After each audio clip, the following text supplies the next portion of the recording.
शंकरराव साळवी हे महाराष्ट्राच्या कबड्डीला साता समुद्रपार नेणारे भीष्माचार्य बंडू बरगले यांचं वक्तव्य। थोर कबड्डी संघटक कबड्डी महर्षी शंकरराव साळवी तथा बुवा यांचा 15 जुलै रोजी जन्मदिन साजरा होत असतो। त्यांच्या जन्मदिनानिमित्त सर्वत्र कबड्डी दिवस साजरा केला जातो।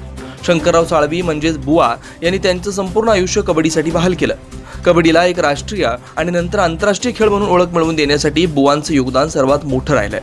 त्यांच्या कार्याचा वसा हेरवाडीतील राजमुद्रा क्रीडा मंडळाचे पदाधिकारी चालवत असून जिल्हा पातळीबरोबर आता ते राज्य पातळीवरही ते नक्कीच यश संपादन करतील, असं प्रतिपादन सामाजिक कार्यकर्ते बंडू बरगले यांनी केलंय। हेरवाड येथील राजमुद्रा क्रीडा मंडळाच्या वर्धापन दिनानिमित्त आयोजित कार्यक्रमात बरगले बोलत होते। प्रारंभी स्वागत अरुण आडे यांनी केलं, प्रास्ताविक राजेश पाटील यांनी केलं। कार्यक्रमाच्या अध्यक्षस्थानी सरपंच रेखा जाधव होत्या।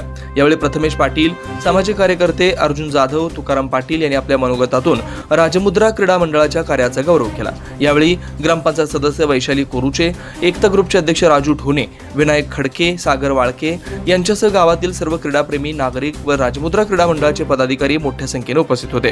कार्यक्रमाचे आभार शीतल हांडे यांनी मानले।